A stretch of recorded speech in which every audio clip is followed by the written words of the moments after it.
Good morning, and thank you for joining us for another edition of Coffee with Tom and Joanne. I'm Joanne Toronto.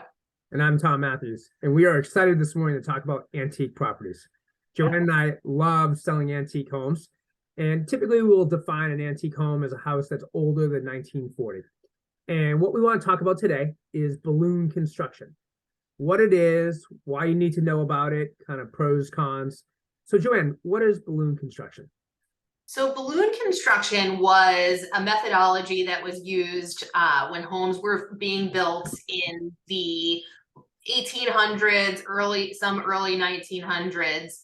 And basically what it means is that they used super long timbers to build the home. So what it means is that floor joists would span, across the entire footprint of the house, that using a center chimney for support. And then the framing timbers, the vertical framing timbers, would go basically from the floor of the first floor all the way up through the height of the building, where you would have one framing member, as opposed to modern building technology or methodologies today, where you frame each floor individually. So Tom, with balloon construction, what are the things that we see most commonly when we walk into these homes? So the most common thing is the house has sagged. Right. The floors have sagged, they're uneven. And the number one question that we get is, will the house move further? And that's a great question for buyers that they ask. And the reason that we've seen this happen is that balloon construction, these houses were being built in the 1800s when furniture was made out of wicker and straw. And as you started bringing in heavier refrigerators and furnitures, the houses would sag. Sectional sofas, Yeah, sub-zero refrigerators, things that are really heavy. really heavy. Because if you go into modern construction today, homes have a main carrying beam, sometimes two, and they're then pillared with lally columns that have, frost freeze columns underneath them. So you have all kinds of footings. So what you have to look for, so oftentimes when we walk into a balloon framed home and a buyer says, will it move any further? We will say to them, let's wait to answer that until we get to the basement. Let's see what has been done to this property. So on what we hope to see when we get in the basement is that the home has had floor, those main carrying beams installed, and then they have lally columns below them. An ideal situation would be you'd see the floor having been dug up or jackhammered up to have footings, but even just having adjustable lally columns, something is better than nothing. But whether the house will move will depend on whether or not they put footings and lally columns in versus just having those adjustable jacks that don't have footings. Right. So it's about supporting the weight. One thing that you may see in balloon construction is you may see some bowing out on the side walls of the house, because those framing structures are so long. They are in time compressed with the engineering of the house.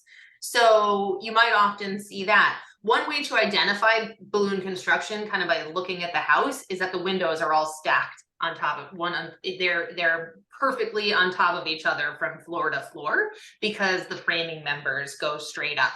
So, these houses have been around for over 100 years in a lot of cases, and they've had a lot of kind of lives go through them and generations of people. So oftentimes when we go into the basement, we will see some significant structural changes that have been made to the house to maybe not correct the settlement, because let's face it, owning an antique home and having some settlement in the floor, some undulation here and there, like, that's part of the charm of the house, right? Yeah. So you don't want to get rid of that. But what you want to see is that the house is properly supported for today's lifestyle, and that you have areas of the house maybe where is more settlement than others. You may see not even just a full carrying beam, but maybe a small 4x4 or 6x6, just either alleviating a floor squeak, as little as that, or giving some extra support to that part of the house. I'll give you an example. When I purchased my first home, it was built in 1910, and we did a lot of work, around the house fixing it up. But one of the things that kept coming up was that we had this crack that we fixed over a door frame, and we fixed it, and then it was back. And I said, gosh, that came back. That's a problem. So then we fixed it again, and it came back. And so we ended up going all the way down to the lowest level and identifying, where that area was, and we resupported the house in that area. Then went back and fixed the crack for a third time, and it's been 10 years, and the crack has not come back. So house settlement is not a serious red flag in a lot of cases, but it is something that you may want to have addressed. And for a handyman or somebody to come in and pour a proper frost footing, to put a cement filled lally column in, it's not inexpensive, but it's not huge bucks. Right. So it's a worthwhile investment, number one, for peace of mind, but also for longevity in your home. So one of the other things that we think about with balloon construction is the risk of fire and fire spreading. So Tom, you want to talk a little bit about that? Yeah, the biggest challenge with this construction is because of the long timbers, you have long cavities that go basically from the basement all the way to the attic. And so a fire can spread very quickly. Whereas in modern construction, they build it per floor. So there is interruption so that the fire can't just shoot right up to the top of the house. And oftentimes you'll see in these older homes, they don't have the best insulation. So if you were concerned about fire safety, you might want to open up the walls from the interior and have fire rated insulation blown into the cavities, so that if you did have a fire in the basement, it doesn't just escalate up to the attic. Some people don't want to break into the walls because of the horsehair plaster and so forth. So it's just a risk that you should be aware of. And in that case, just putting a lot of good smoke detectors and fire alarms throughout the property. But it's just, education. I will say this, antique homes are not for everybody. You really have to be a lover of history, and you have to be okay with some people, they'll walk in a house, and if the floors aren't straight, it makes them uncomfortable. And so it's a particular buyer. But for those who love it, we want to kind of educate you so that you know what you're looking at, because the house, maybe it's moved a quarter of an inch, but it was corrected after it happened and it hasn't moved since, and that's been 100 years. And we want people to be comfortable because these homes offer something special. You get to be a steward and a part of history. Yeah, I mean, so, as with any type of home, they each have their nuances, and kind of each decade of construction has its own nuances and things that come up. But for antique homes, you get the charm and character, you get all of the detail and the feeling of a bygone era, and they're wonderful, wonderful houses.